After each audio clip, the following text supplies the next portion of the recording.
Hello, welcome to Cooking with Cardboard. My name is Ben. And I'm Martin. You can find me over at Twitter at cardboard_cooks. You can find me at golem_mtg at Twitter. You can also find us on the YouTubes. We are Cooking with Cardboard. And this week we're going to be talking about an archetype. So we're going to be talking Yes. all about Enchantress. We want to talk about what does it do, how is it built, different avenues to take it, what are some of the cards that are really worth picking up that are staples for it, and what cards are maybe some stinkers that are just not quite as good as they once were. We also have some new cards that came out in the last year that we think should be considered, even if their numbers aren't as high as they could be for this archetype. Yes, definitely some ones that are you might see a lot that aren't as good as you might think, and some ones that you see a lot that are as good as they play out. Oh yeah, oh yeah. Um, have you ever played an Enchantress deck, Ben? Yeah, it's usually not my style. I have like a pseudo Enchantress deck. I have a Saga deck. Does that count as an Enchantress That deck? does, I think that Yeah, does count. A lot of the yeah, cards that are good in the Enchantress build are going to be good in the Saga build. yeah. A And lot then of of course overlap. you have some unique strategies and synergies and stuff that go with it. Like there's a lot of ways to get your enchantments back from the graveyard, so then you get a repeated effect by using your sagas. Um, okay, well let's Yes. dive right in. Let's do it. What is our first category we'll be discussing today, Martin? Let's start first with what makes a deck an Enchantress deck. So, Yes. do you What is? think you have a good idea what makes an Enchantress deck? Is it just that it has Oh, enchantments? it to me when somebody says they're playing an Enchantress deck, it's always really it's challenging because it's one of those decks that's really hard to do an accurate threat assessment on the table. But I guess if you're saying you're playing an Enchantress deck, it usually means you're taking advantage of playing a large number of enchantments in your deck. So whereas most decks run like a majority of creatures, majority of spells, whatever have you, for like spell slinger or creature based, Enchantress decks usually will have like I mean what would be a reasonable number for an Enchantress deck? I'm thinking like maybe Oh, 40, 30, 40 I would think range. like 60% of your non land cards would probably be enchantments, if not more. Yeah, so if you run, 64 non-lands, 63 non-lands, then you'd be sitting at 32, 31, Yeah, around yeah. And there. I Okay. think that I think you're right. I think so. Let's talk about where the term comes from, Enchantress. Right, one of the Absolutely. first Argothian Enchantress, I think, was from Urza's block, and then before that, it was Vesuvian Enchantress, I believe, from Beta and Alpha. Okay.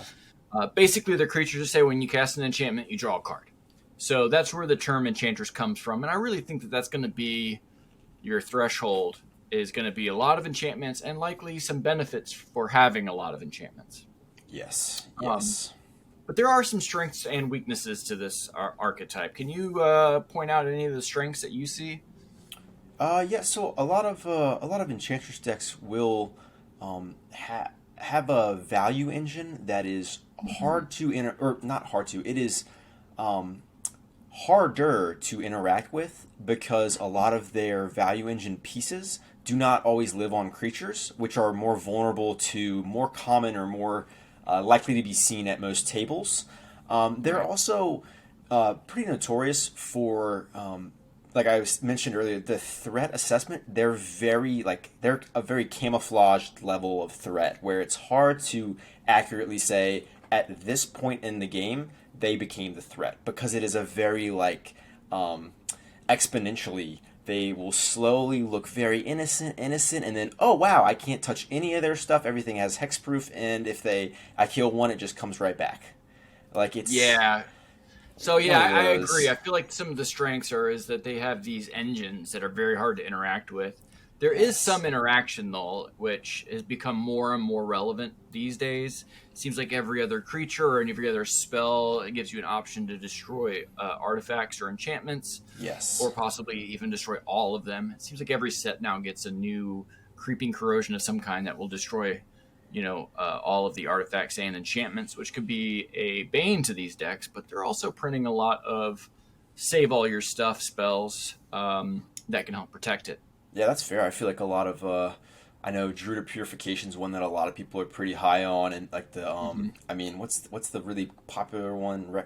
Reclamation? Say is that what it's called? Reclamation Sage or Yeah, yeah, Lauren, yeah. the white version. Yeah, those are two basically auto includes if you're in those colors. I mean, you may not run it if you have other ways to interact. And then there's Bane of Progress, which is played in a lot of Oh, green decks that aren't relying on enchantments or artifacts. yes. Because green can use, land ramp versus having to have vulnerable artifact pieces for their acceleration. One Yeah. of the things that I see a lot of Enchantress decks do is stacks or pillow fort. Oh, yeah. Um, and I kind of think those are both the same thing.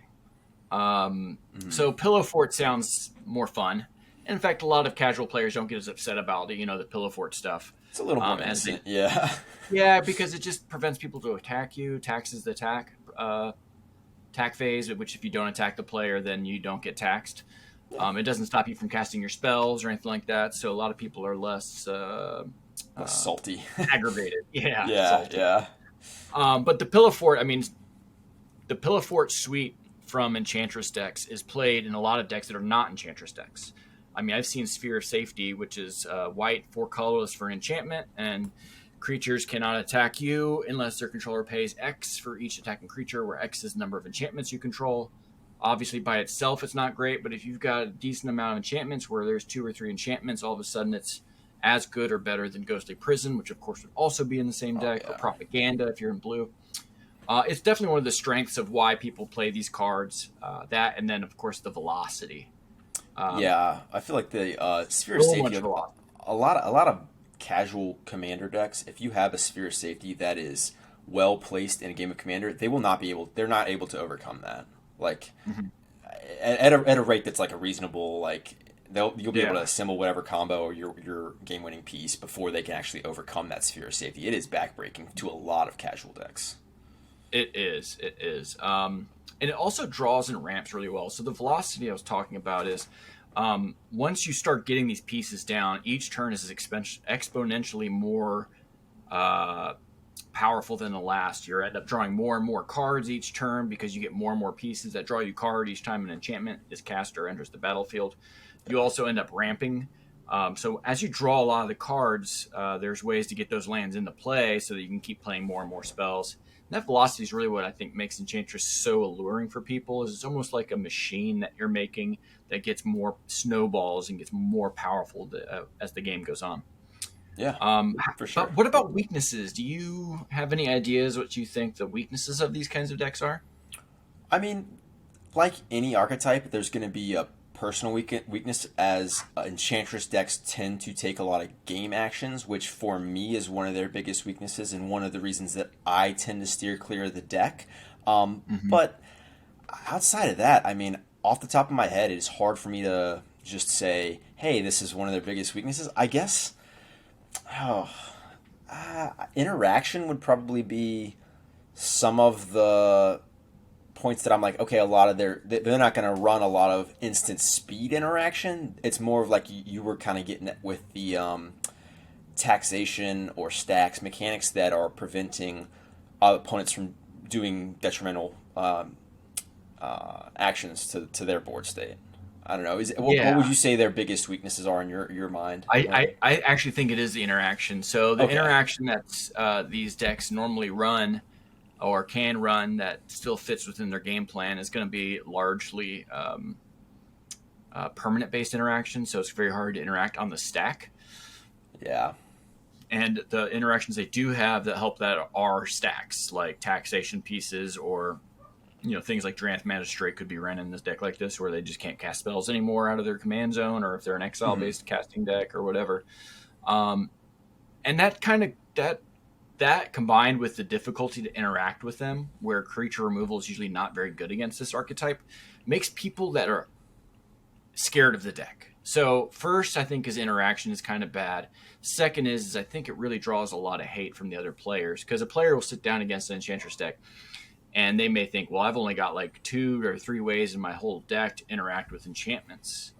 So I need to kill this player first before they really get to their apex, where you can no longer take them down with just a couple of removals or some aggro. Can't even attack anymore with things like Sphere of Safety out.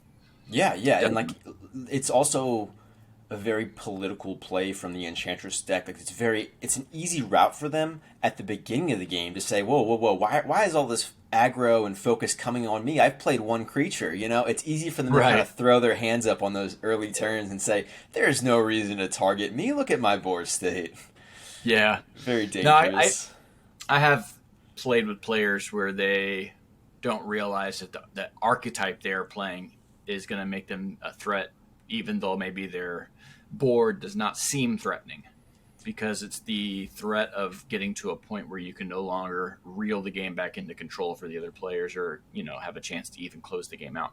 No, that's a Um, good way to put it. Do you yeah, personally have any Enchantress decks that you play, Martin, or maybe an enchantment heavy deck that you like to play a lot?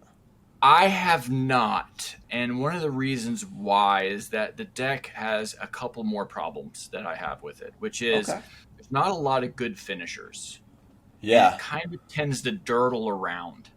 So players are very much so realize what your game plan is relatively early in the match. They're going to know your weak spots, and they're going to know their strengths against it.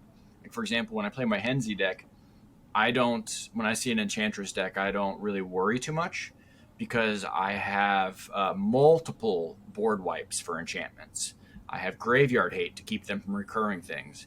I have multiple single target enchantment and artifact removal. And then I've got ways to recur those myself. So I have a pretty good game against enchantment decks. And in fact, every time I play against uh, No what's the synthesis. Or no, I haven't played against Go Sithis. Shintai. Yes, yes. Uh, And so basically, I know in my head I don't have to worry too much about this player because I have lots of ways to interact with them.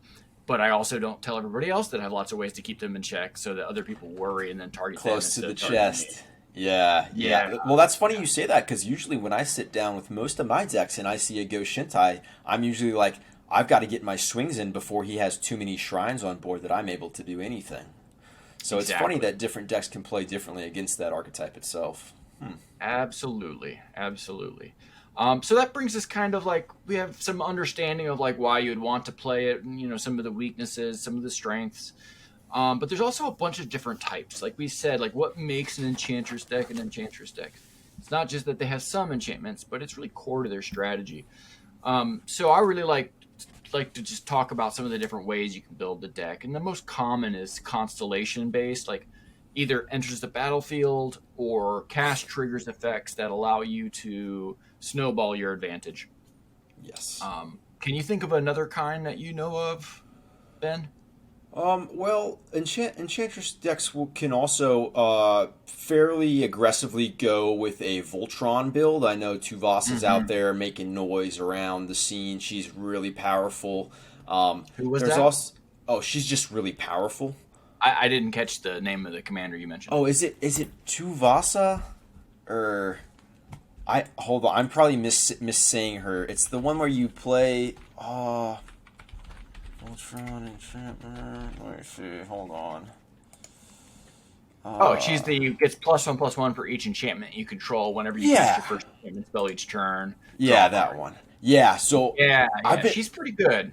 I think it might be a lived experience that It's too concentrated in my local LGS right now, but there's like three Tuvasa decks, and they build a fully loaded gun very quickly.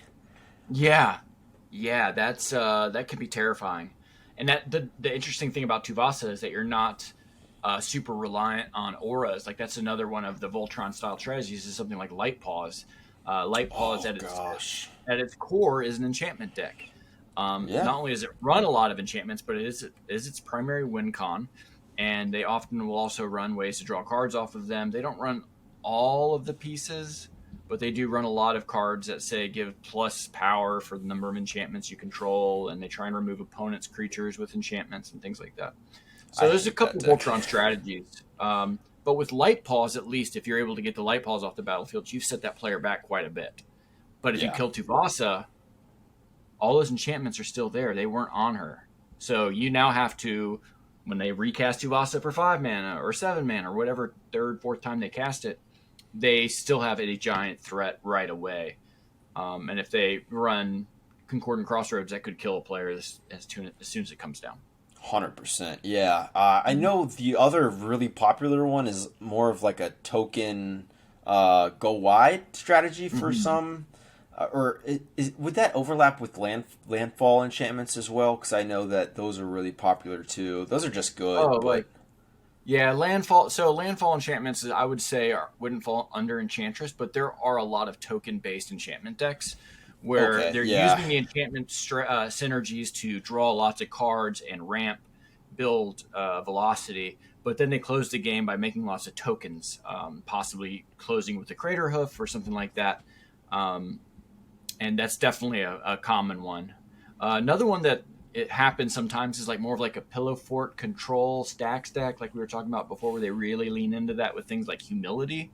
So everybody's creatures are just meaningless, and then they try and win with something like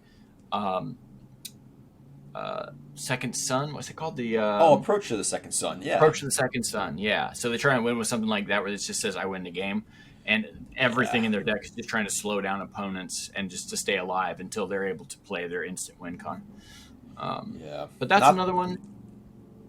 Not the most fun. I don't like the Pillow Fort one myself. It's a little again, like I was saying, it just takes a lot of game actions, and like you were saying, it can dirtle, and when you dirtle and take a lot of game actions, it can be rough. Yeah, it's one of the reasons why I don't run a lot of Wraths in my decks. I mean, I run quite a few in Henzi because he's a proactive commander that doesn't really need a board state.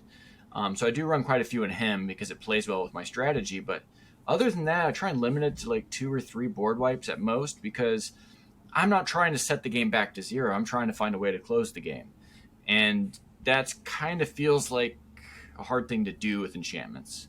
Which we're going to talk a little bit today about closers and things like that in a minute. And I think we'll get into that. But there are 2 more that are more fringe that I think are super cool. One is Joda Backgrounds. I don't know if you've seen the MTG Mudsta's commander show. He has a Joda Backgrounds deck that is pretty cool. Is basically you play all of the enchantments and then they cascade into other enchantments that then make Joda like a Voltron commander. Super fun. Definitely not a ton of those on EDA Trek. Yeah. But it's definitely a way that you can take the archetype and take advantage of some of those enchantment synergies. Like Sphere's Safety would be a great include in that because while it's not going to be cascaded into or cascade because it's not a legendary enchantment, it does give you a lot of gameplay against the other decks while you're trying to execute your own. Yeah. I know those Boulder Gate backgrounds are really fun, so I'm sure that's a really fun deck to play. I haven't seen it though. To pick up all of those at some point. They were so printed, so I haven't been in a rush because they're relatively cheap. Because of the way the Baldur's Gate packs were set up, you had a lot of slots that your legendaries could come into, but not a lot for your non-legendaries like the dragons, which are not legendary. So, but then the other one is gods. You know, you can do a god strategy. All of the gods are usually legendary enchantment creatures. And so while a lot of the gods don't have any inherent synergy with other enchantments, they still are enchantments for the purposes of your Enchantment Matters cards.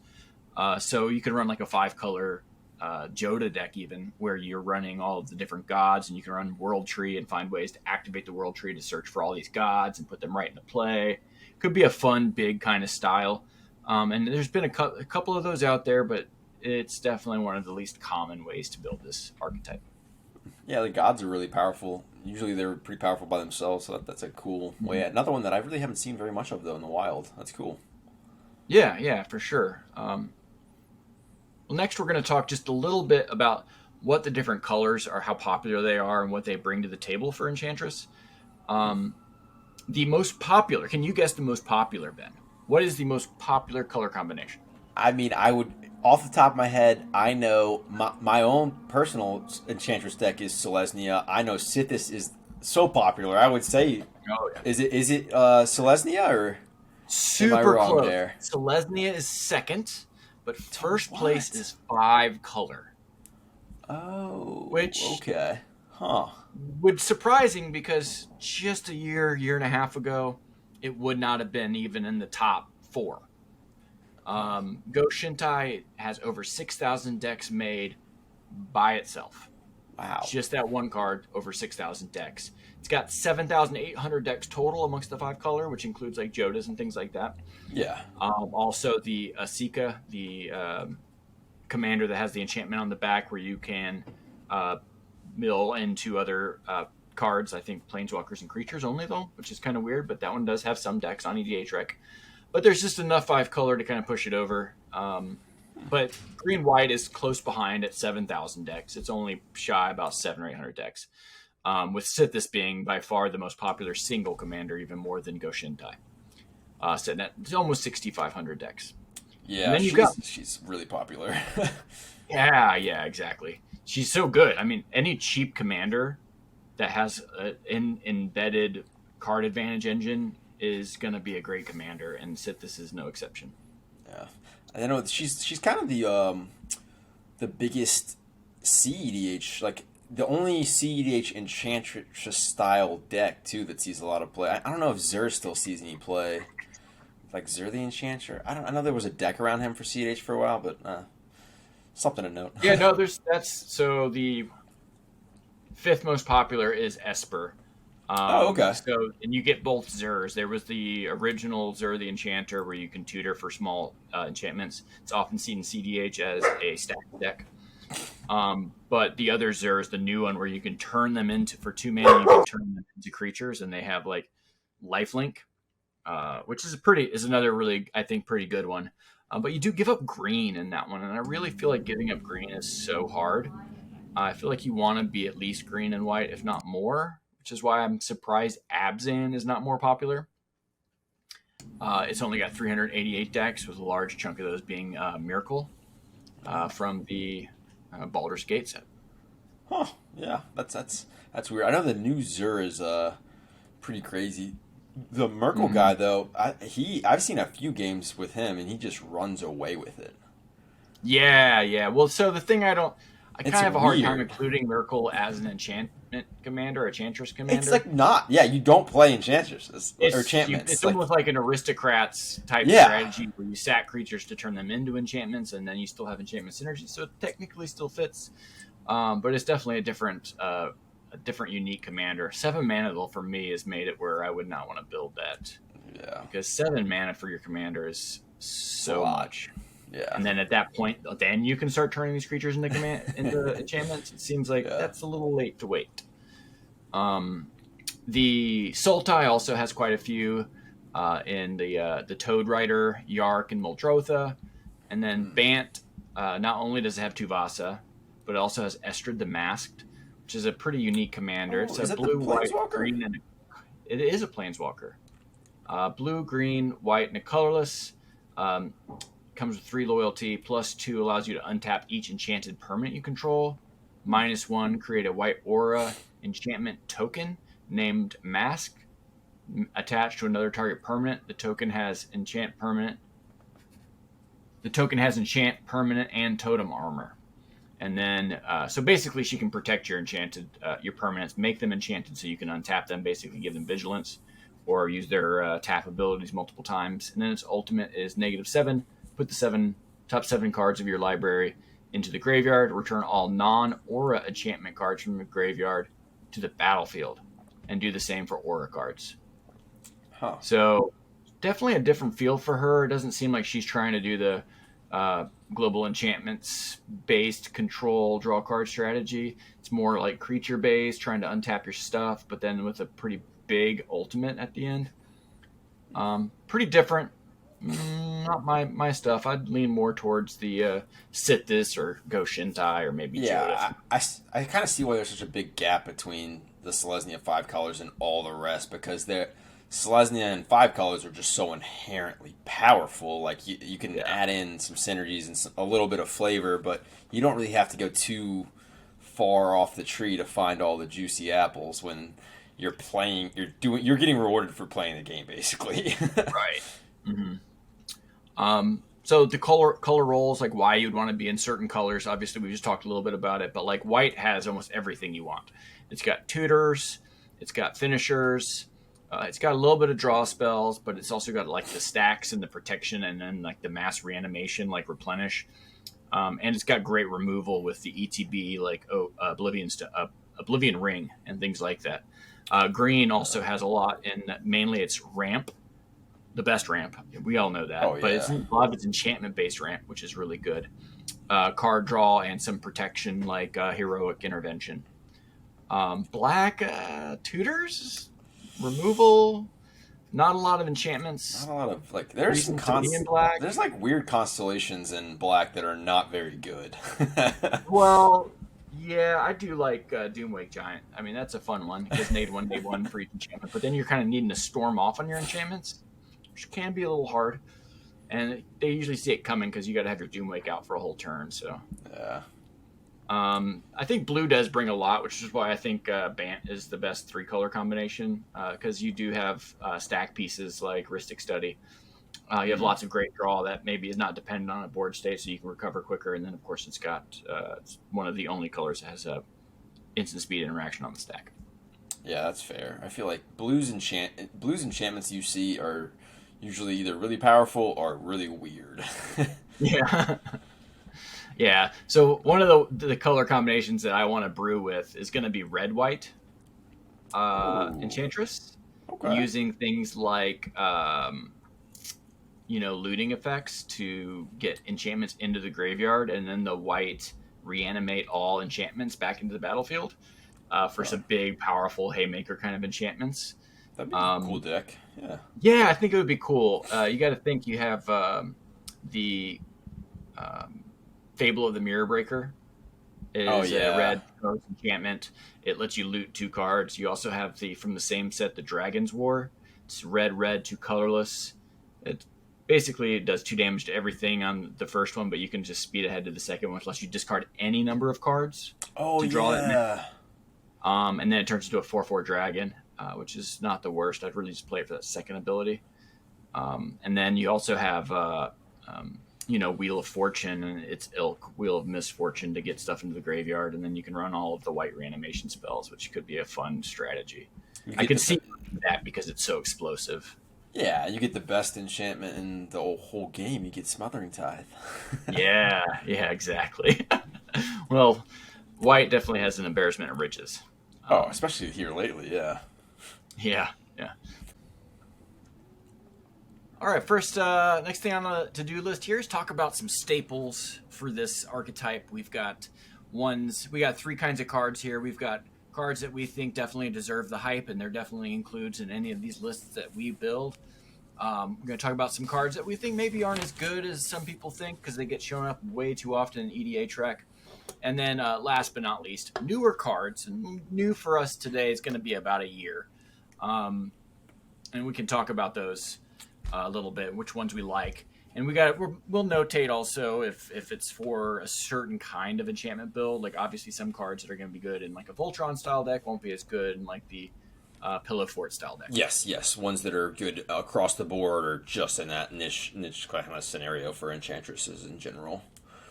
What's the first one you have on your list, Martin? Well, so I've got a two for one here. Also I've known got as a 2 for 1. Exploration. Yeah, 2 for 1. 2 cards for 1 slot here. I got Exploration and Burgeoning.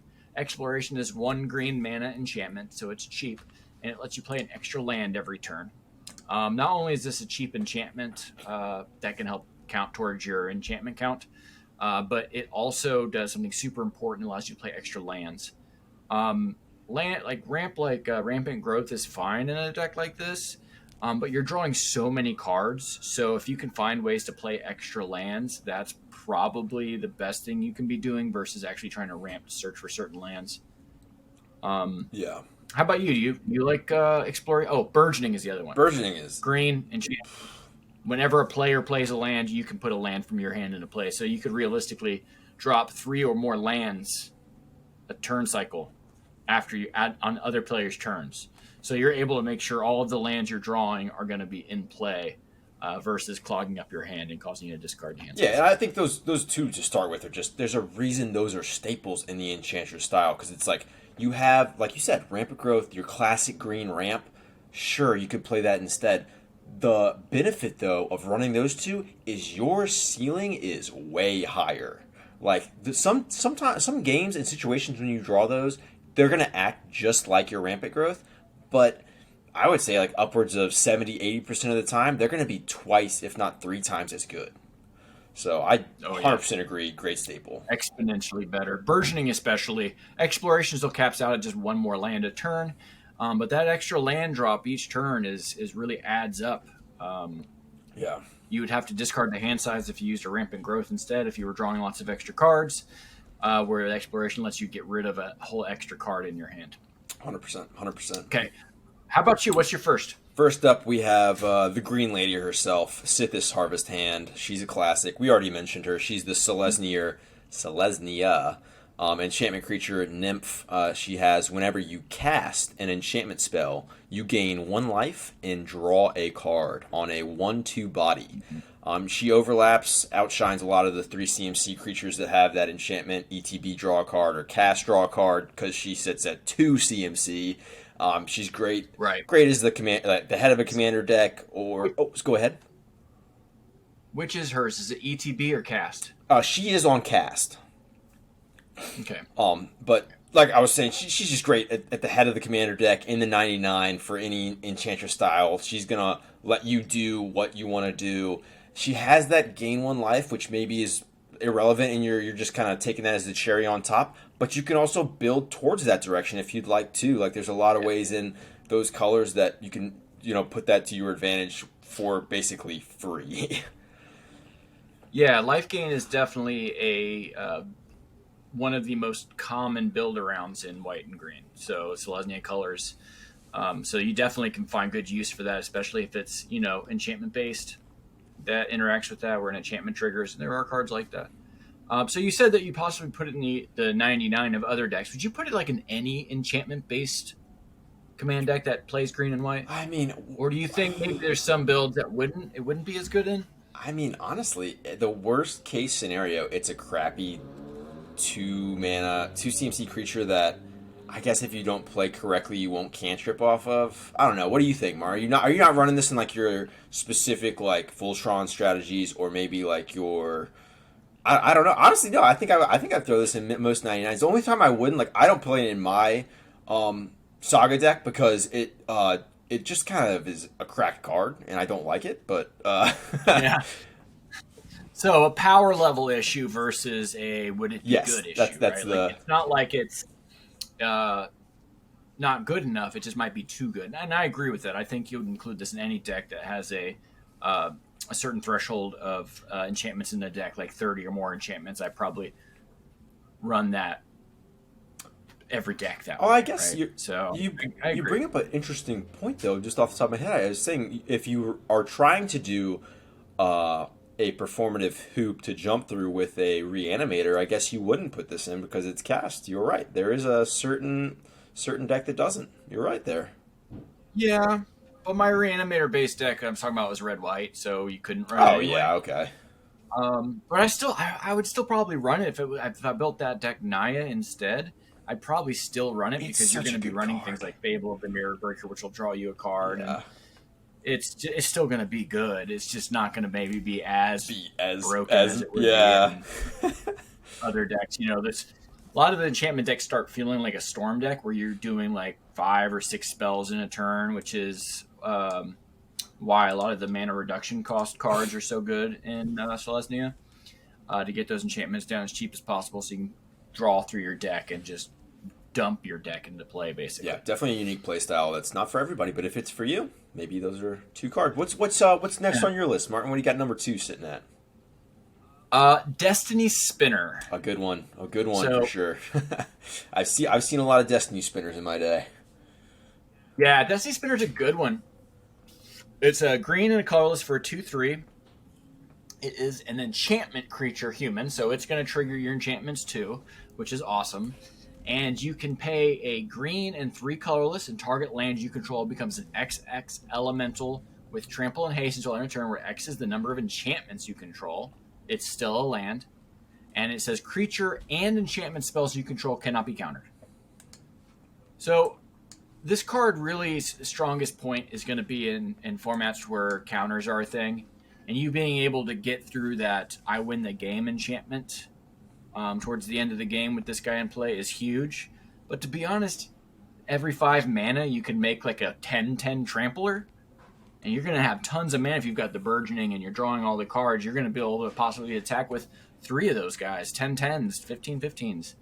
I wouldn't be surprised. This card is a finisher.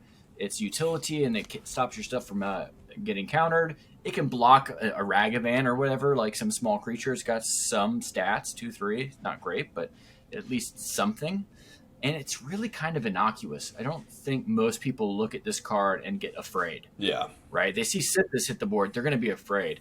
They see this guy hit their board, they're like, yeah, okay, that'll be a problem way down the line. Yeah. Right? So you're able to develop your board and start doing some things. I agree. It is a lot more like camouflage on the board, where it's like you're not going to draw the removal spell with the Destiny Spinner, but you are likely to with Sithis, especially not in the command zone. Mm-hmm. Yeah, definitely a good one. Well, next up for me is not a finisher, but I do think it's a very important thing to have in your Enchantress decks. Next up, I've got a nice ramp card. I've got Sanctum Weaver. She is for 1 colorless and 1 green, enchantment creature dryad. She's a 0/2 body, and you can tap her and add X mana of any 1 color, where X is the number of enchantments you control. So it's another card that requires your enchantment decks to do very little to make an absurd amount of mana, which is not a win con by itself, but if you're building around that, knowing that you're going to have, like you said, the burgeoning, you're going to eventually have the ability to make a lot of mana. You can kind of include those finishers at your higher CMCs and know that you're going to be able to reach that amount of mana, which is a lot of fun to play with.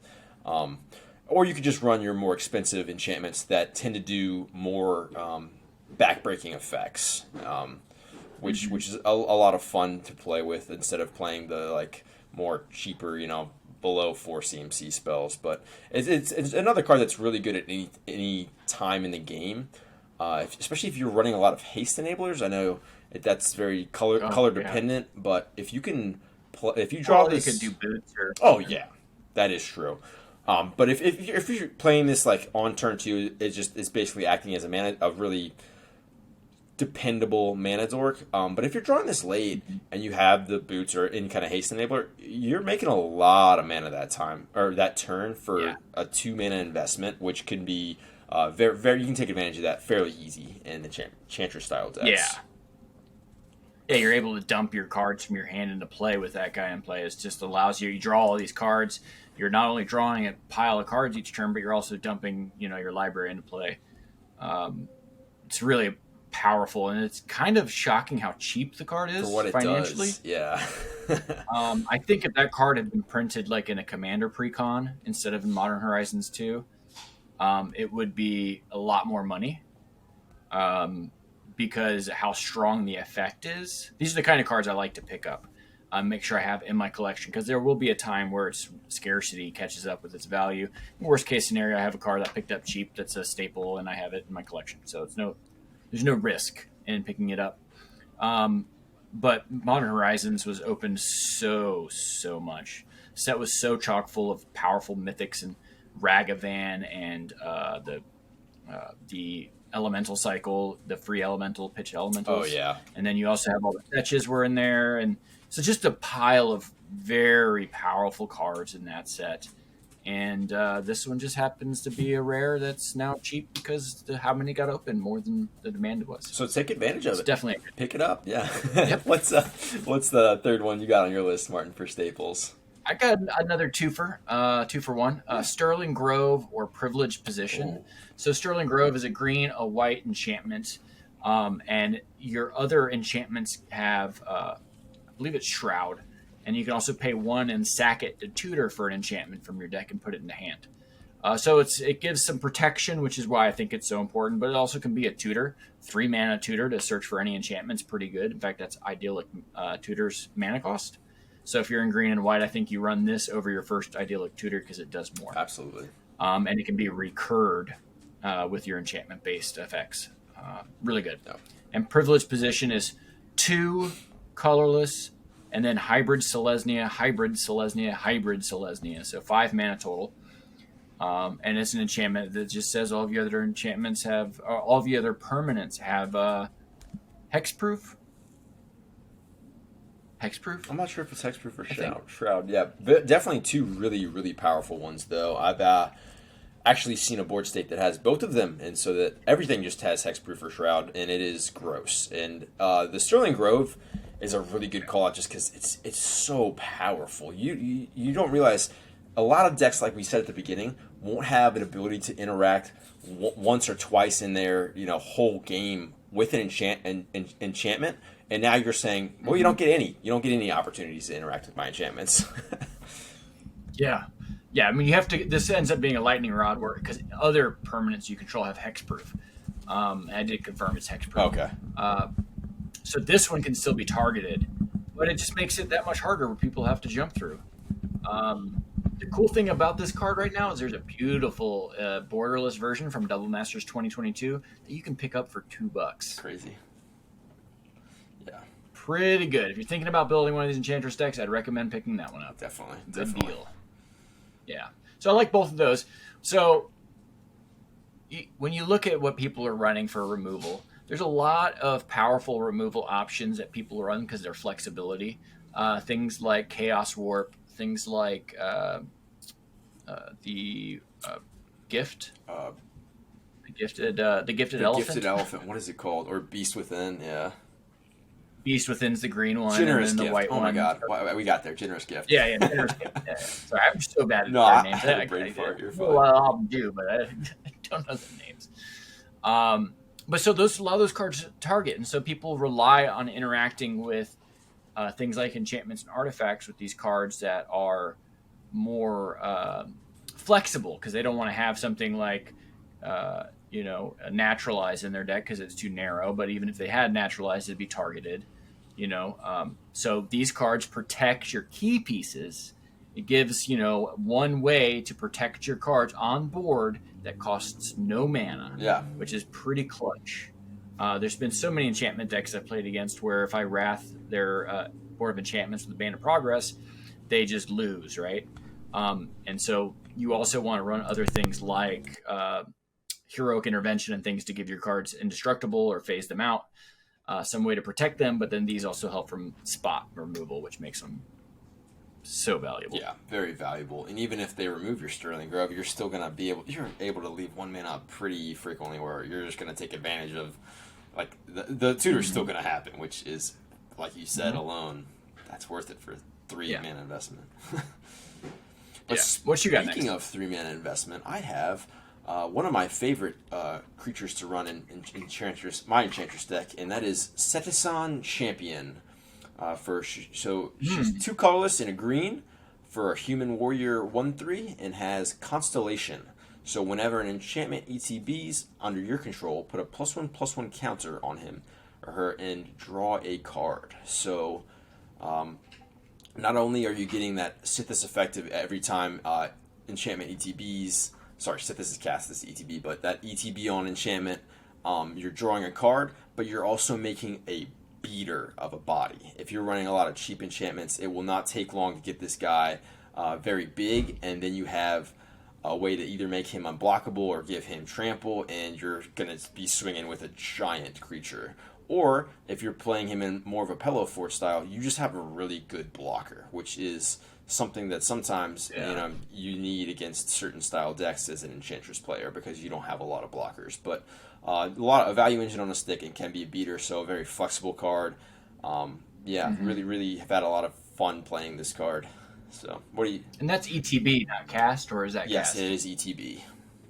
Yeah. So I like the ETB ones better than the cast. I know that with cast you get it even if the spell is countered, which is nice. But I really like ETB, and we'll talk more about that later.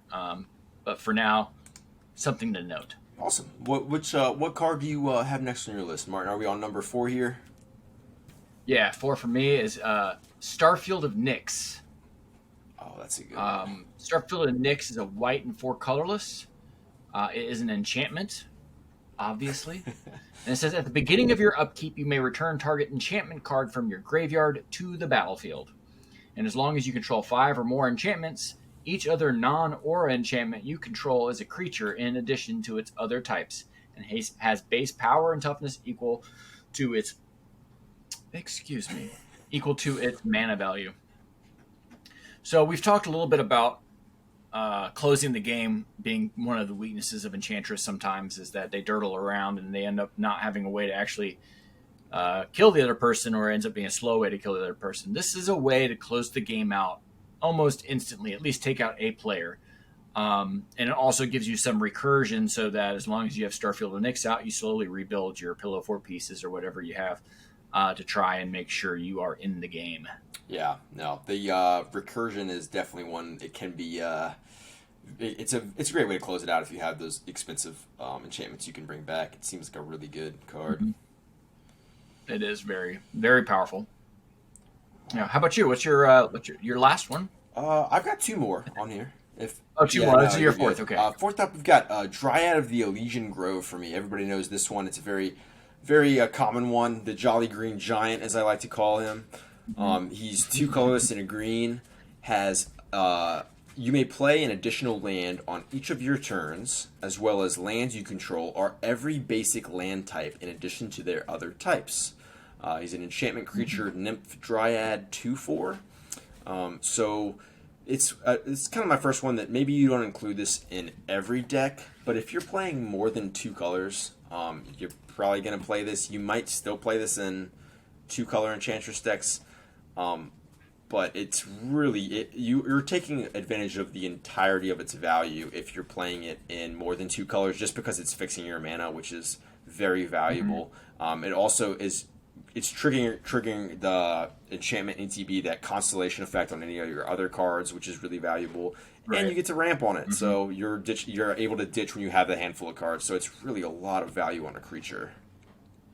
Yeah, it's very flexible. I like it a lot. The body is not irrelevant. 2/4 can block a lot of little creatures, further dissuade attacks, and then, like you said, like the most popular archetype for enchantments is 5-color. Yeah. So I feel like this is an auto include in every 5-color deck. If you don't have this in your 5-color enchantment deck, you better have a dang good reason as why not. Yeah, and you better tell me in the comments.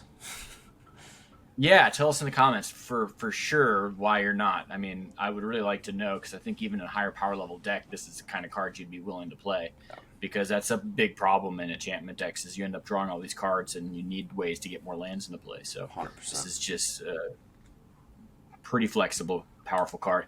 And it's got a dad bod, so I mean, I can relate. It's like me as a Magic player. Have you seen the is it the Secret Lair, or was it just a reprint that had like him being all smooth and sly on the tree? Yeah, that was just the alternate It's art. a little creepy. That's the version I have. There you go. Hey, different strokes for different folks. What do you got up next, Marty? Yeah. Well, my last one here is probably the best one, and the one people are least likely to have, but I think it would be negligent for us not to mention Serra Sanctum. Oh, yeah. Serra Sanctum is a mana that can tap for a white mana for each enchantment you control. It's Gaia's Cradle's little sister. Serra Sanctum can tap for as much or more as Gaia's Cradle does for creatures, so you can create a huge output of mana.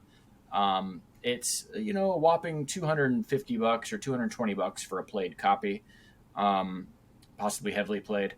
But if you're wanting to add a single card that adds a lot of value to your deck, this is it. And in particular, green is very good at searching for particular lands.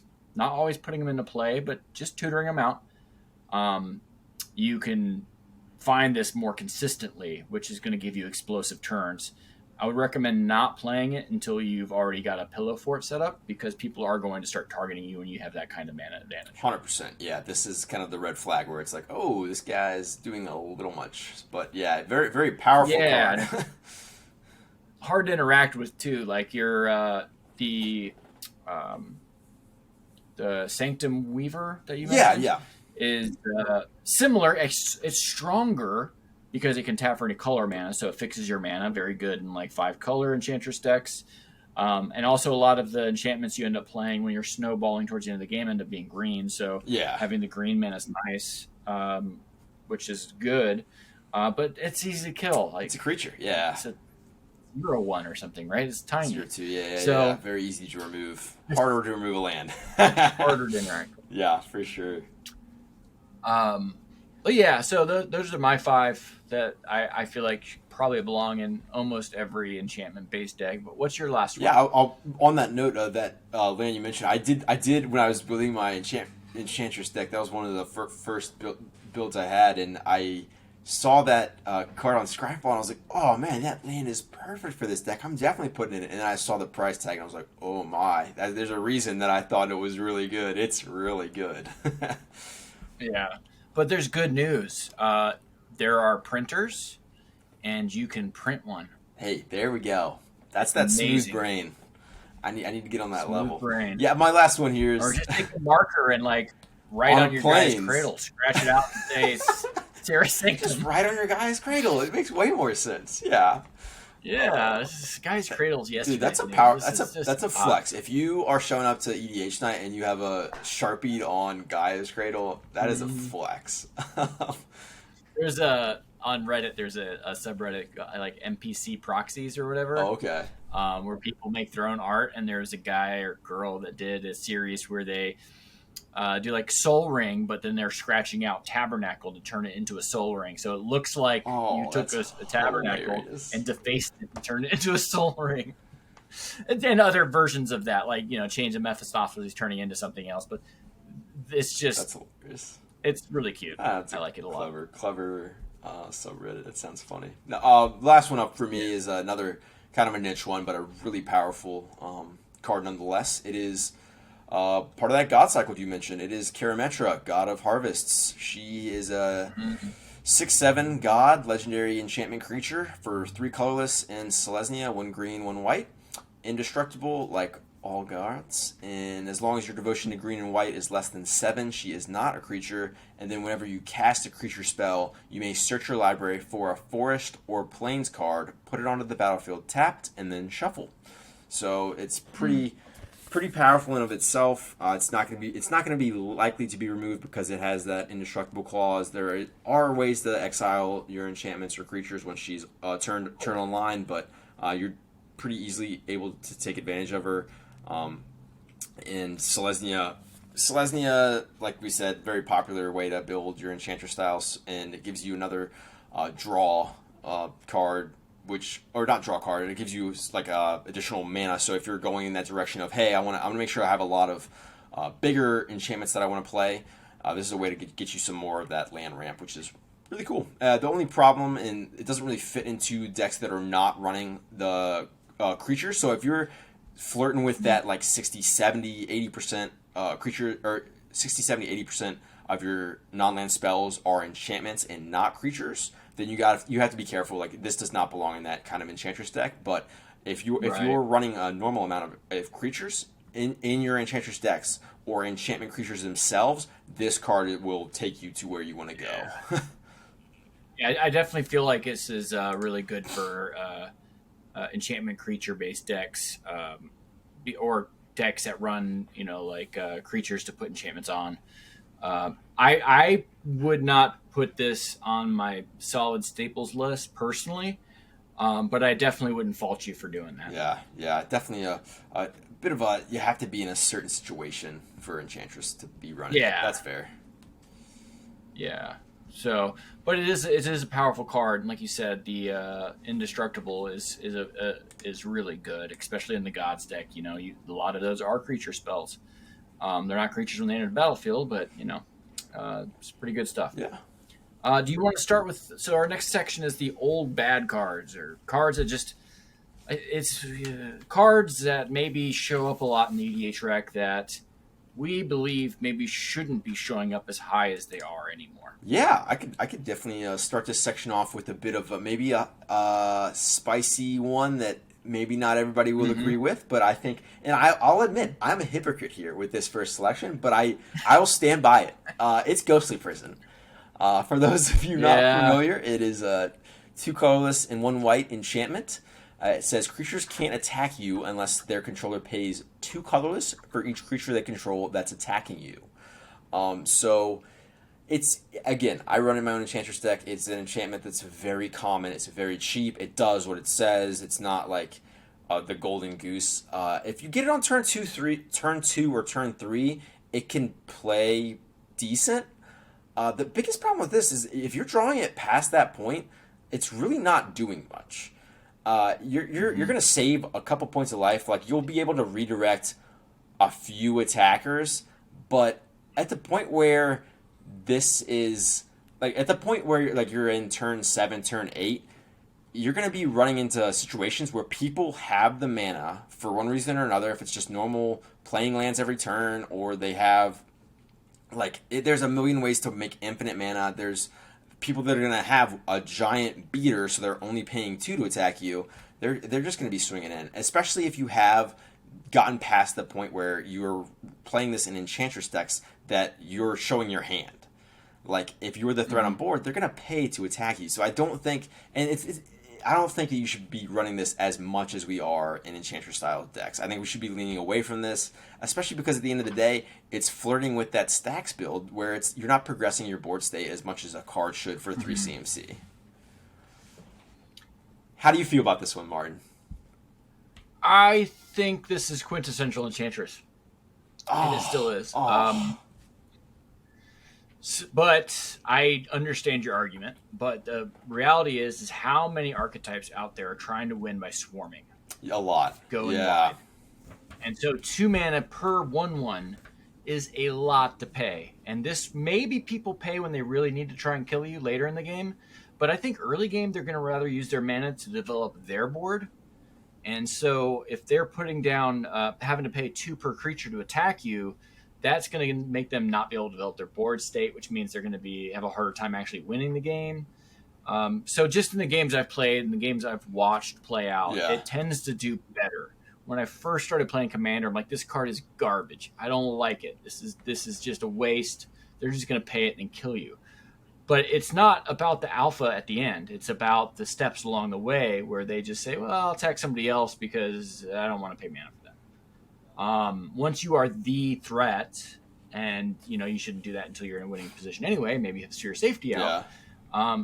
It's definitely a interesting include for that. Yeah. Like I said, so I disagree. I still think Propaganda and Ghostly Prison, its white counterpart, are still pretty strong, especially as long as tokens. Obviously it's not very good against Voltron. Voltron's gonna be like, don't pay 2 mana and die. But I like it. It's pretty good. So maybe we disagree on the first one. What's the one that you have at the top of your oldie but should not be included? It's not an oldie but a goodie. An oldie but should stay an oldie. I don't know. Okay, so I've got a lot, longer than I probably need. So I'm only going to talk about some. That's fair. My first one's going to be Mana Rocks. Oh yeah. I don't think you should be playing any Mana Rocks. Ooh. Maybe Soul Ring, but I would argue maybe even not Soul Ring. Yeah. So the Mana Rocks that you see that being ubiquitous in Commander are things like Arcane Signet, the Talismans, and the Signets. And I think you should not have any of those cards in this deck. No. You are already soft to, artifact enchantment sweepers. Yep. You don't want to also lose your mana base. Your ramp should be actual lands. We've talked about ways to get them into play. We've talked about burgeoning. We've talked about exploration. We've talked about the dad bod. Any of those ways get extra lands into play and ramp you. And you could include a couple things like, cultivate or something if you wanted. But try and lean towards those and stay away from the Mana Rocks whenever you can. Probably is right still to include Soul Ring because 2 mana is a lot, and there are definitely some strong enchantments that are expensive. Yeah. Getting them down early can give you a huge advantage. But I'm sure there are some builds out there that are very, very good that have no artifact mana base. 100%, yeah, and that's one of those things again where it's like if you're playing true traditional Enchantress, like you should not be playing Selesnya Signet. Like that is not that should be like your 6th or 7th, 8th option for that 2 mana. You're netting 1 mana. Like that's not. It's just not worth it. And the only exception there is if you have like an exceeding amount of cards that care about the number of Enchantress or enchantments and artifacts, which is rare. And it's not you're leaning. You're kind of melding 2 archetypes at that point, so that's not directed towards you for the no mana rocks. But yeah, I would have a hard time even categorizing that as an Enchantress. Yeah, deck, at that point you're kind of flirting with it's just an artifact and enchantment deck at that point, and you're probably not going to be playing things like your Enchantress style cards, draw your cards with enchantments, because only like some of your cards are enchantments at that point, right? Yeah, no, so definitely agree. Okay, how about you? What's your next up? Next up for me, I've got a Johnny's Chosen. It's 2 colorless and 2 white pips. Creature, cat, soldier. He is a 3/3 and has, or I guess it's them because it's multiple cats on the art I see here. Whenever an enchantment enters the battlefield under your control, create a 2/2 white cat creature token. If that enchantment is an aura, you may attach it to the token. So it makes cats, no evasion with the cats, just a little too slow for me at 4 CMC. It can make an impact if you're going wider and like kind of waiting for an overrun. But I think there's cards that do that for cheaper that are not on a creature. That are just stronger. Which are enchantments themselves, right? Yeah, I mean, it's a cute card, and I think the cats, like, people like playing cats in general, but this is one that I think sees a lot of play that it probably should be upgraded or, made a different direction, especially because they're not it's not an enchantment itself, which, again, like you mentioned earlier, that's a kind of big on the creatures. You want to be playing a lot of enchantment creatures that are taking advantage of you playing more enchantments. So the first card I think of is the Archon. It's the 3/4 flying lifelinker that makes 2/2 flyers. Archon of Sun's Grace. I'm there, baby. Yeah. So I mean, obviously you have room for more than one of these effects, but I definitely agree with you. The Archon does way more. I mean, if you're building an actual Enchantress Aura deck, I could see the cat thing being pretty good because the enchantments come into play on a creature. That way you're not loading up one creature with all of your effects. That way you kind of go wide. But yeah, I agree. This card is probably better options, but it's likely a budget option, and it's got cats, and this is Commander. We're not about completely maximizing our decks. So, yeah, I could see running it, but that's fair. I agree with you. I think overall it should be passed on. Yeah. What do you got next? What next card are we passing on for our Enchantress decks, Martin? Mesa Enchantress. Oh man. White, and a colorless for a 0/2. This is the color shifted version of the original Enchantress. That says whenever you cast an enchantment, you draw a card, and this card is garbage. Why is it garbage, Martin? Hot take. Hot take. So you only need so many of these effects in your deck. And there are so many now, and a lot of them are so much better. And some of them are not even creatures, right? Like Enchantress's Presence is a green and 2 colorless enchantment, has the same effect, doesn't die in a wrath, which you're probably going to want to run in your Enchantress decks to make sure the board's clear. Yeah. And it doesn't die to spot removal, which Argothian Enchantress is a green and a colorless. It's a 0/1. Obviously, it's like $30-$40, but it's got Shroud, so it can't be targeted. It has to die in a wrath, and it has the same effect. I just feel like there's so many of these at this point. There's the green-white one that was printed back in like a core set. It's an embarrassment of riches. And at some point, you got to start cutting the chaff. And I think this is a chaff one. I think this is one of the first ones. It's not an enchantment itself. So I think I'd be hard-pressed to include this in an Enchantress deck at this point, unless I was really trying to go budget because it is a cheap card. Yeah, no, that's definitely fair. I think your take has kind of inspired me. I definitely have this in my Enchantress deck, and I think I need to put that pretty high on the chopping block for my next card to get rid of. Because now the way you phrase that is really, it's very true. Like, you have to look at what you want to be doing, and drawing cards with that kind of body is not efficient, I think. Yeah. No, it's not efficient, and it's vulnerable. Very vulnerable. It's very vulnerable. Yeah. Yeah. Oof. How about you? What's your next one? My next one, I have a Rasta of the Endless Web, the Spider. She's a spider for 2 colorless and 2 green pips, a legendary enchantment creature. 3/5 body. She has reach, and whenever an opponent casts an instant or sorcery spell, create a 1/2 green spider creature token with reach. So I kind of fell in love with this card when I first started playing in EDH. But I think it was some of my experience playing EDH was in very heavy Spellslinger meta, so the card played a lot better than it does on average tables. Because there are going to be situations where you're not hitting with this as frequently as you would in some other cases, because for whatever reason there's not a lot of instants or sorceries running around. I think that at 4 CMC you're investing a lot out of it, and you're not getting a lot of value generation. Like, you are making a lot of 1/2s.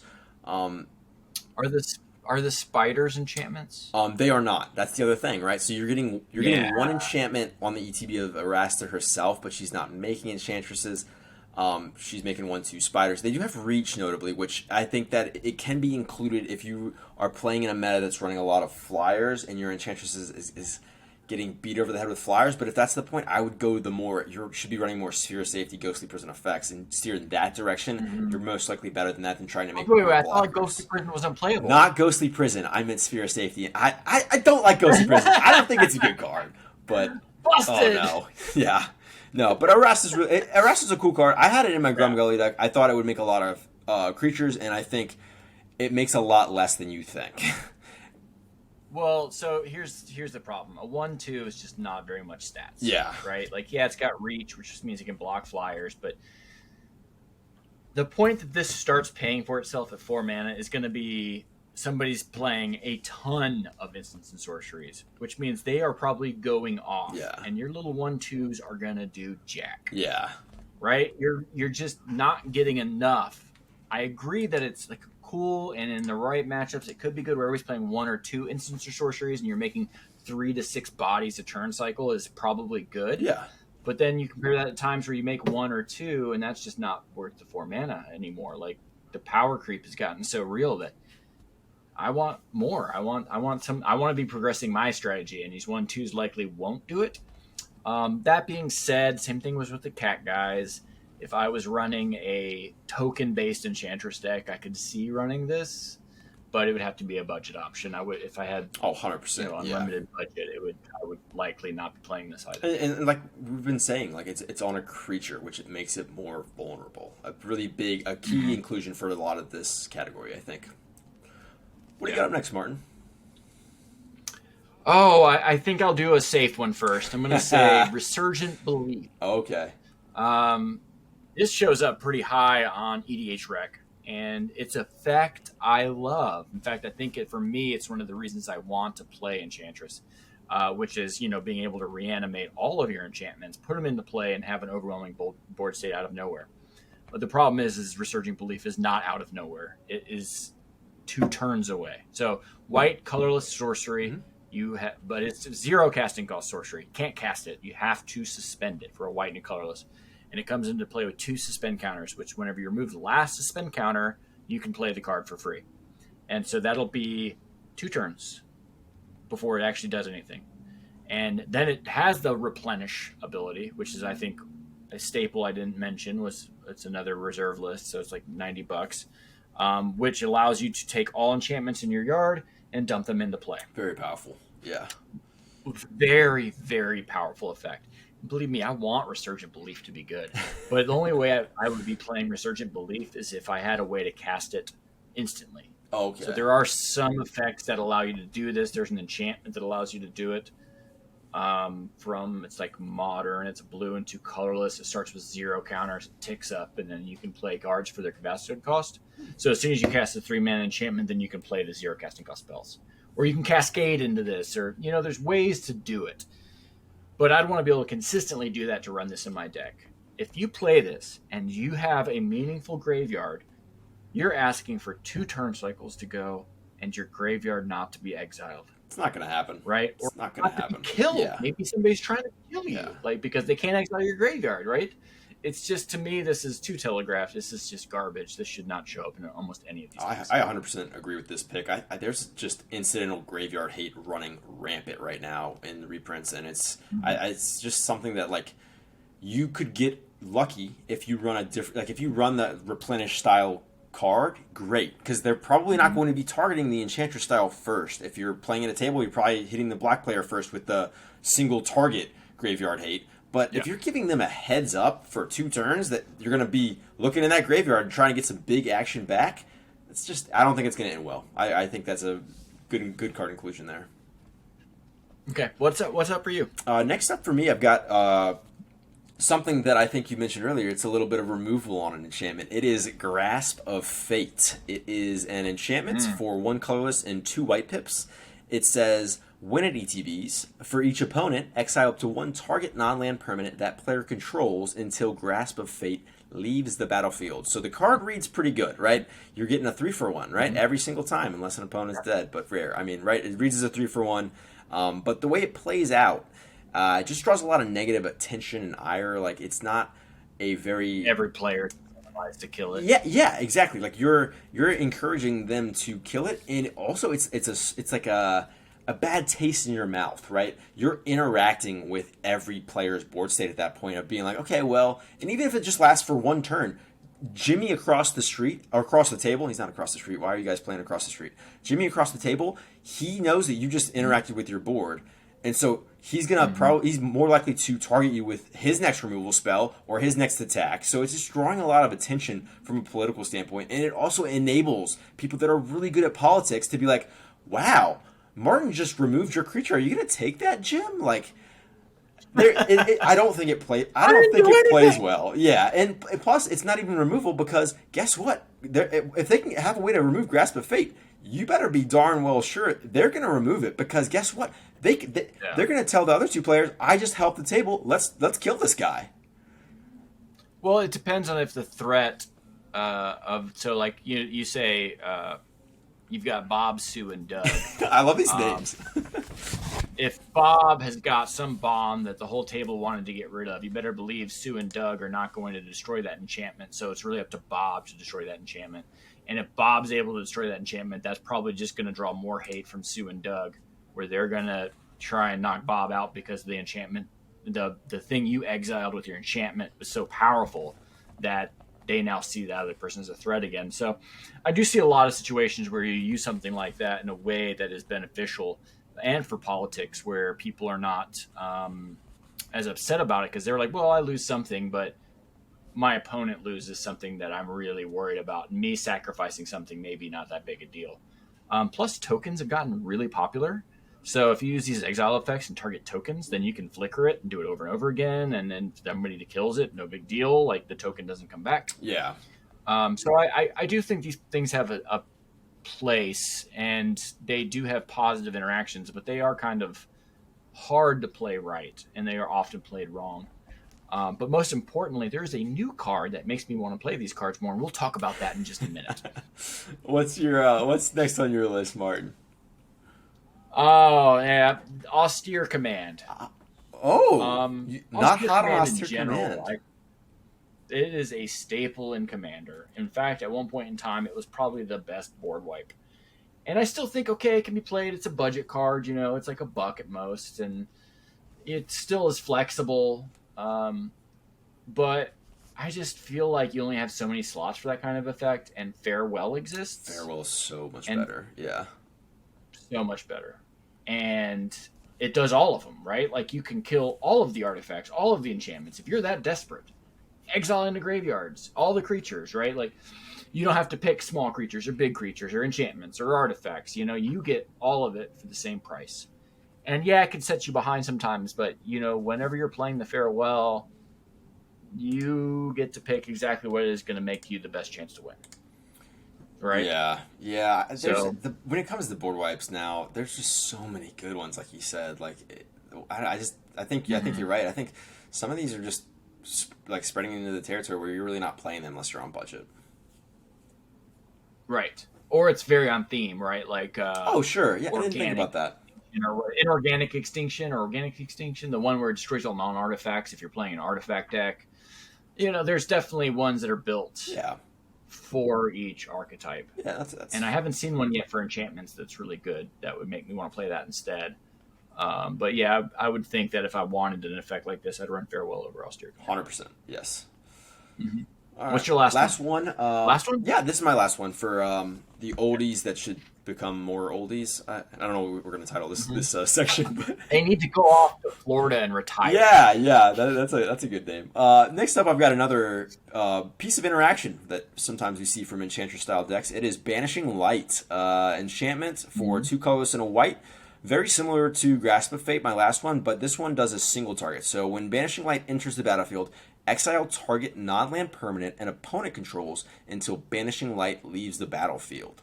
So it's another kind of just not powerful enough card. I think that there's a lot of better removal in white. I think that it's not going to solve your problem unless your problem is a token that obviously can't come back. It's just kind of a enchantment interaction check on that player of, okay, how much enchantment removal are you running, because you need it now to get that permanent back. The one thing I will say with both Grasp of Fate and Banishing Light is you can be a bit strategic, like we were saying, and try to target a token, or I had written down here because a commander. Because if you do this with a player's commander and that player fails that enchantment removal check in their hand or deck, and they just say, they put their hands up and say, I don't have enchantment removal, there's a very low chance of Banishing Light leaving the battlefield. They do have that option of saying, okay, I'll put my commander into the command zone. In that case, you basically just have another enchantment on the battlefield to up your count if that is something that you care about. And you got an enchantment ETB, which does kind of lead into the, okay, maybe that has a play style where if that is something that you think is worth a 3 CMC enchantment, then go for it. But I think there's better options, especially in white. Well, there may not be better options that draw you cards when they come into play. That is fair. Right? Like, so this thing could draw you 1 or 2 or 3 cards, depending on how many of those effects you have out. It also might have Shroud or Hexproof, depending on what else you have out, right? There's lots of ways for this to be better than it looks. And once again, in a minute, we're going to talk about a newer card that makes that card seem a lot better also, but we'll get to that in just a minute. That's fair. We are way behind schedule right now, so we're going to try and keep breezing along. Okay. My last one is Sylvan Library. Oh, hot take. What? The hottest. You just said you don't like Sylvan Library as a card? What? No. Hold I on. love Sylvan Just an Library Enchantress. card. Okay. That is best in an Enchantress deck. So I see it a lot of times that people, like, they have big money bags. Well, I've got a Sylvan Library, so I'm going to put it in every deck. Yeah, okay, fine. But if you're the kind of person who says, I've got $300 to spend on a deck, I don't think Sylvan Library should be one of them for your Enchantress deck. And the reason why is because drawing cards is not a weak point of an Enchantress deck. You've got so many ways to draw lots and lots of cards, which is really what Sylvan Library does. Yeah. Unless you're trying to play off the top of your deck a lot, where you're trying to organize the top of your deck for, like... But that's not really what Enchantress decks do, right? So... I'm not saying never run Sylvan Library, but if you have to buy it, I would not buy it for an EDH enchantment deck. And I think that there are better choices to do. Like, if you want to spend that $30, you could get Argivian or the Shroud 0/1 Enchantress, where she, every time you cast a spell, you draw a card. For 2 mana, $30 or whatever it is, $35, you have drawing card every time you cast an enchantment that's got Hexproof or Shroud. I mean, to me, it's a no-brainer between the two of those, right? Yeah. So, not saying it's terrible, but I do think it's over-included in these kinds of lists. No, that's fair. I think I would have disagreed with you before I played an Enchantress-style deck, because I didn't realize how quick, like, you say, oh, it's not something they don't struggle with drawing cards. What does that really mean? You're not, like, that's not an over-exaggeration at all. They do not struggle. Like, it's not something on their mind. So, like, paying that life for that card draw, like, you're not going to want that to do that half the time. So it's just, it's an interesting take that I didn't consider when I was going through my list here, but I definitely agree with that Sylvan Library pick. Interesting. Yeah. Awesome. I'm glad. I kind of expecting to get more pushback, and I'm sure people who listen to this some people just be like, you got it. It's like Soul Ring. You include that in every deck. And I think you're right here. I think you've got an interesting take. So we're going to kind of move. Our last section here is going to be newer cards that we think could be good includes, and we're going to kind of move through this kind of quick. Okay. What's a card that you think is a good include? My first one up here, we will go quick. I have new Elish Norn, Oh, that's going to take a little more time. Miss Mom herself. Really, Yeah. I mean, do I need to read? I'll read this just in case quickly. It's 4 colors and a white. Vigilance, Phyrexian Praetor, legendary creature. She's a 4/7. She has the Panharmonicon. Permanent entering the battlefield causes a triggered ability of a permanent. You control the trigger. It triggers twice, and then it shuts that off for opponents. Gives it that torpor orb effect or whatever. Torpor orb, but for all permanents versus just creatures. Yeah, permanents entering the battlefield don't cause triggered abilities of your opponents to control. I mean, I feel bad including it in Enchantress decks. Because the card's just cracked. It's just really good in a lot of styles, but especially if you're leaning into that constellation effect, you're going to get that twice. Right. But you got to be careful because if you're leaning harder into the cast, you're not going to be getting that benefit because you're not going to get the triggered constellation. Yeah. One of the reasons I like Elish Norn a lot in the Enchantress builds is because a lot of the standard include enchantment hate are ETBs. You've got the Rex Sage. Reclamation Sage effect, Warren, and you've got the Bane of Progress as an enchantment base, Acidic Slime if people still play that sometimes. There's a lot of enchantment hate that is ETB based. And then you're going to have random hosing. Like, I agree that this is a stacks piece and that people who play this need to understand that it's stacks. You get hate, yeah. But I definitely think this is a really good... after Blink decks, I think Enchantress is the next best deck that benefits from this, right? Oh, yeah. Get so much from it, even though some of the stuff is cast, which is like Mesa Enchantress. One of the reasons why I'm like kind of down on that card is you got a lot of these effects, and it's a cast one, so I really want ETB ones, not cast. And Mom is the reason why I like the exile effects better now, where you can like Grasp of Fates is now exile 6 card. Yeah. That's kind of busted. That's the kind of thing where it's like I'm the threat and I know I'm the threat and I'm okay with that. Try to stop me now. Yeah, try to stop me now. Let's go. Yeah. You gotta stop me before I stop you, right? That's fair. Yeah. Okay, so moving on, my first one and big one is Clever Concealment. Clever Concealment was recently can I give you a quick shout out on that one, Martin? Do you mind if I interject there? Yeah. I will say Martin actually messaged me earlier this week before it spiked in price. I don't know what it's currently at, but I got in when it was the extended art was, I believe, around $9. I don't know what it's at now, but I was very thankful Martin had a great call out for this card. Yeah, so I knew it was a good card, right? And it was going to get attention over time. But if you watch Command Zone when they come out and they gush over a card, you better believe people are buying that card. And so at the end of this last Command Zone where they're talking about in the 99 for March of the Machine, All Will Be One, they mentioned at the end, like Clever Concealment. We're not technically talking about the cards from the precons, we're talking about the main set, but we want to say this card is cracked, it is good, and they said it's better than the Flawless Maneuver, which I had hypothesized myself because I haven't had a chance to play with it yet. And that it's like a close second to Teferi's Protection. So this is going to be a card that we see everywhere, and the reason why it's so good, we've talked about this, won't be a dead horse any more than I have to, and I do have to, is that it's any non-land permanence. Yeah. So somebody tries to do a wrath for enchantments, right? You just say, I'll just phase all these out, and they'll be back when they come back. Now, they can still attack you, but being able to save your board, and what I think is a big one is you could be like, I'm going to phase out all my stuff for free because I'm convoking, and then I'm going to cast Farewell and exile all your stuff. Yes. So, it's very powerful, and I think it's kind of card that is likely going to be included in any permanent-based white deck going forward, just like Teferi's Protection is included in any white deck, not just permanent-based, but it's super potent. So, definitely my top new card for this archetype. Yeah, it's very, very, very powerful card. I think it's going to see a lot of play. I'm excited to play with it myself. Yeah, for sure. All right. Well, What's another one for you? next up on mine is one from Brothers War. So another recent set, another recent card that I think is going to be a big hitter. Not in the Selesny colors here. We're going into red. So it is Bitter Reunion.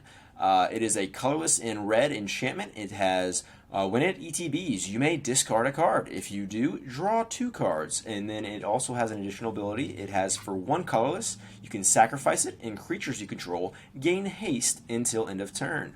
So if your Enchantress deck runs this, it allows you to kind of have that thrill possibility where you're looting, but you're drawing 2, and which is good. And it's better than that, because if your thrill gets countered, you still have to discard the card. For this one, you don't have to do it until it enters the You've battlefield. already discarded it, right? Yeah, so it's As a part of a little better in that way. It helps your enchantment count. It's a May, so if you like your hand, you don't have to do this. You could just get an additional enchantment.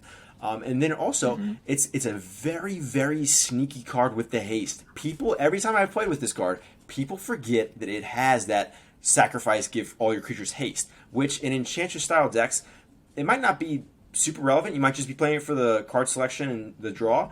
But if you're going with a more token build, or you get wiped and you need to rebuild, it allows you to tap that Sanctum Weaver a turn earlier. It allows you to swing with those tokens a turn earlier. You're swinging with your Voltron a turn earlier, which can make the difference between winning and losing the game for 1 CMC on just in addition. Like this card's good without that ability, but it's something that I think is going to see a lot more play.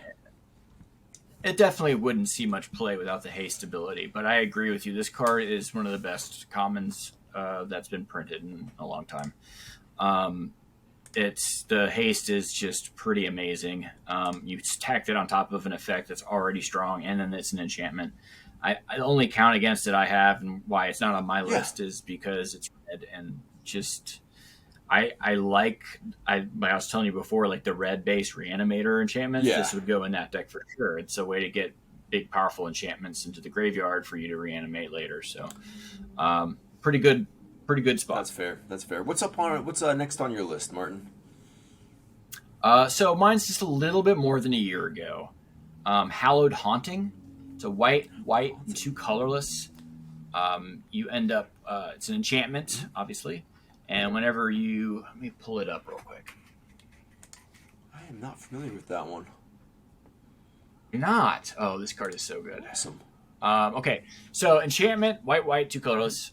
It's from Crimson Vow. As long as you control 7 or more enchantments, creatures you control have flying and vigilance. Ooh.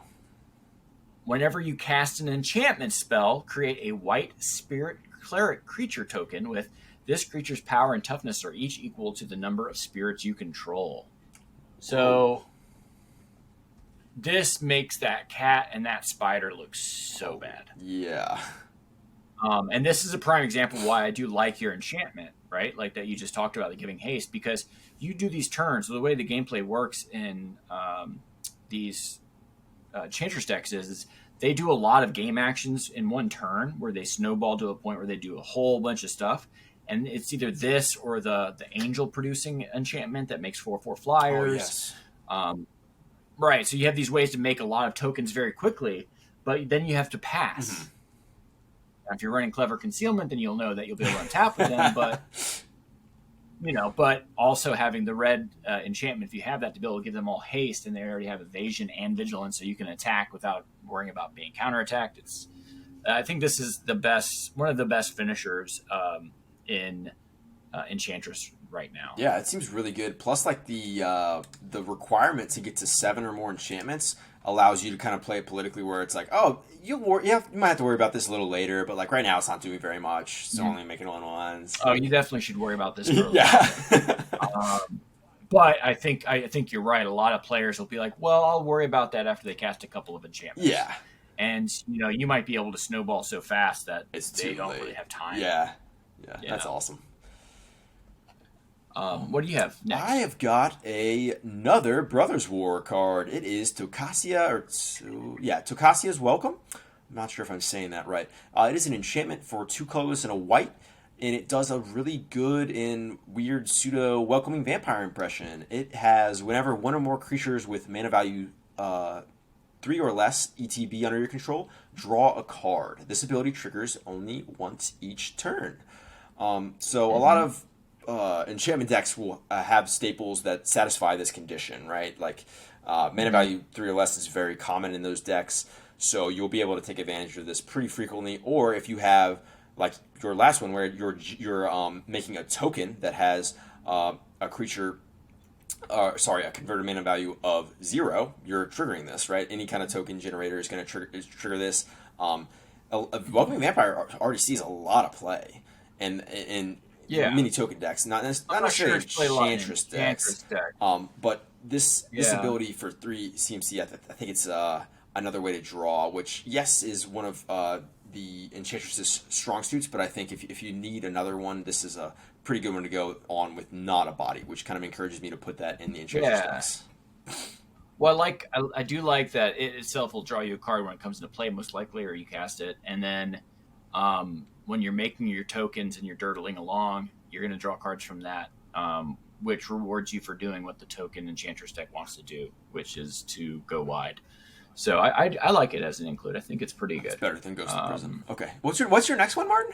No, it's not better than Ghost of Prison. So the next one is kind of more for like the... I'm not 100% on this one, but I think I like it. Okay, I'm excited now. So, Disciple of Callous Nin. Oh my gosh. We have. White or colorless. It is a creature that is a 3/4. It's a human wizard. And it says, when Disciple of Callous Nin enters the battlefield, starting with you, each player chooses up to 5 permanents they control, and all permanents other than Disciple of Callous Nin that weren't chosen this way phase out. And then permanents cannot phase in. So, if you play this in an Enchantress deck, you can choose like your Serra Sanctum or your enchantment guy that taps for mana, right? So that you have a lot of mana, and then the rest can be like your stacks pieces, like your your Sphere of Safety and things like that, where no one's going to be able to attack you. Yeah. And until they kill this Disciple, you have a mana advantage, and you have inevitable card advantage too, so you're able to rebuild your board faster than your opponents.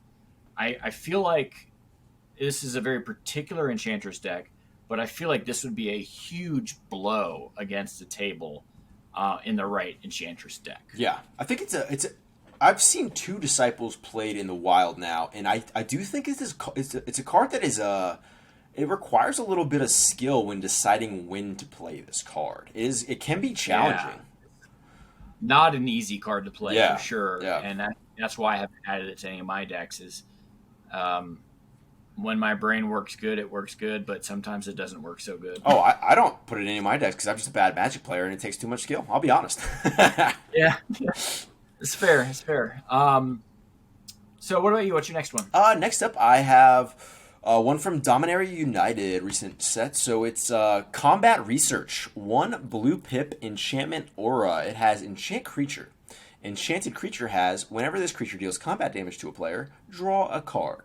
As long as enchanted creature is legendary, it gets +1/+1 and has ward 1. So, second ability I'm not too hype on, but that deals combat damage, draw a card, kind of turns it into a cantrip, which... You don't like ward 1 for free? Ward 1 for free is okay. I'm not playing it for that. It is nice. You're not playing it for that, but that's a free tacked on ability. There's lots of other enchantments that do this kind of effect. Yeah. But none of them come with ward 1, which is a nice little bonus. It is. If it's putting on like your commander or something. I like that. Yeah, and I think it's one of those cards where it's like, it's going to be good if you can play it early with one of your dirtily creatures and like nobody has a blocker on turn 2 or 3, and it's good late if you have, like you were saying, the evasion or some way to get in for damage. It definitely is one of those cards that I think it's really fun, and I think the fun kind of goes to battle with the strength of it, and you have to like battle that with, are you building an Enchantress style deck that's like 5-color good stuff or Selesnya good Enchantress stuff, or are you trying to build in like a blue-white Enchantress deck that is more odd, playing like based, right? So like I run a lot of enchantments in blue that are you hit, you draw, which are fun to play around, but Enchantress style decks kind of struggle with getting in for combat damage sometimes, which is maybe that's a hoop you want to jump through with this card, and it allows you to try and build that around that hoop, which is fun. Yeah. Well, I think like so. There's a bunch of cards that were on my list that we probably won't have time to talk Okay. about. But Ivy Gleeful Spell Thief is a great kind of Yes. commander for green blue, where it's not necessarily strictly Enchantress, but most of your cards could be enchantment based auras that then trigger if you target one creature, then also targets Ivy. Also, we got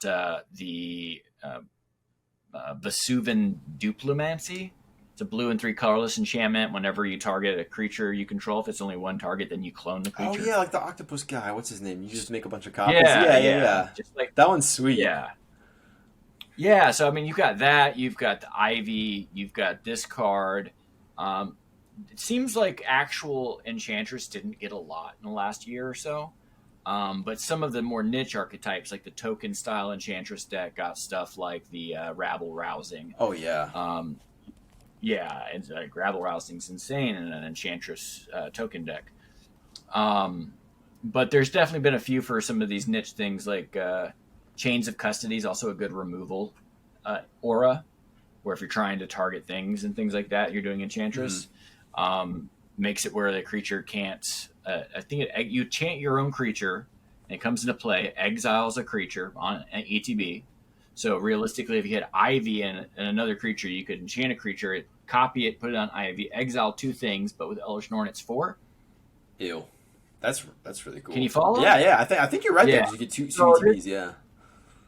Yeah, Chains of Custody is, I think, a pretty cool one because it's a weird. It's a aura Oblivion Ring, right? It's kind of Ooh, weird. yeah, that's pretty weird. Weird direction to take that. Yeah, but that's what I'm saying. It's like they haven't been doing a ton of stuff that's just generic enchantment stuff lately. Like I guess MH2 was the last time with like Sanctum Weaver. But yeah. Anyway, my next one is Astral Dragon, which is actually one of my favorite cards that's been. It's a sweet card. It's really cool. It's 8, so it's super casual. Yeah. Blue, 6 colorless. I believe it's a 5/5 flying dragon. When it enters the battlefield, it makes 2 tokens that are 3/3 flying dragons, I believe, or illusions. And when they enter the battlefield, they are, in addition to being the creatures, they are also copies of target non-creature permanents. Yeah, and so they're dragon and creatures flying in addition to being whatever the non-creature token is. But like Astral Dragon, the way I read this is like this comes into play and copies my best enchantment, which could be a sphere safety, making 2 flying sphere safeties, which just seems exceptional. Or you could copy other things that are good, like if you've got like an Enchantress's Presence out and you're just wanting to draw cards, that could be a good thing to copy in, make a couple flying dragons. I just like it because it is a 4/4 flyer. It's creating 10 power in the air, Yeah.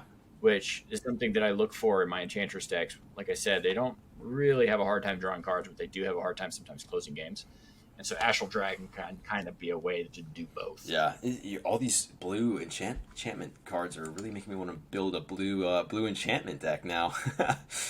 Yeah, well, I think green white is really strong, but I do think there's really good reasons to play banned. Yeah, Because blue cards allow you to also just play counters and stuff, which allows you to interact on the stack, which otherwise you just can't do oh, that's fair. too much. All right, well, my last one here is actually another blue enchantment. It is from New Capenna, the recent set. So we've got a enchantment aura. It is Witness Protection for 1 blue pip. It has Enchant Creature. Enchanted creature loses all abilities and is a green and white citizen creature with base power and toughness 1/1, notably named Legitimate Business Person. So it can be annoying to receive this card, but playing it feels really good because it's very like comical. It's a witness protection, and then his name is Legitimate Business Person. It's just funny. But Yeah, it is a comical card. the Especially when you put it on something like a giant flying dragon or something is now all of a sudden yeah, a suit on the like, side. how are you hiding this dragon? Yeah, no, but the it's a very fun removal card because it's not really removal, right? It's just it's like your banishing line where you're putting this onto that creature, but they don't have the ability to put the commander into the command zone when you're just enchanting this creature. So it's a little better than that. You can also run it politically, right? So you play this card and you're like that player. The creature's controller will try to either chump block with it to get it back in the command zone or attack with it and have somebody block. Right. So they have that ability to kind of ride that political line, but you also have the ability to say, hey guys, let's not kill this thing and make him kill it. So it can last a lot longer than you think that it can, which is kind of fun. But either way, even if you're not getting the best value, it's creating political situations, which are always fun, and it's creating a Selesnya citizen token, which is kind of on theme with what the traditional Enchantress style colors are, which is funny. Yeah, that's true. That's funny. I like this card. I think it is definitely a great common from the last year or so. But it doesn't draw a card. It's like Kenneth's Transformation, which draws you a card, right? And it's still a creature, so it'll die like board wipes and stuff. So it's not as powerful. I think it's more of like a budget option. But yeah, it's fair. Pretty good. Yeah. My last one's a pet card. Oh, okay. It's Shigeki. Oh. Shigeki is a green and a colorless for a 1/3, and it's an enchantment creature, snake man thing. You can tap and return it to your hand, paying a green and colorless to flip over the top 4 cards of your deck and put a land from among them onto the battlefield tapped, and the rest go into your graveyard. So it's a way to fill up your graveyard and ramp. Mm-hmm. That's an enchantment that you can do over and over again to draw cards. And then it also does a great thing where it can be channeled for a green, and XX, and you get back X cards. So basically, you pay, 6 mana for 2 cards, 8 mana for 3 cards, but they have to be non-legendaries.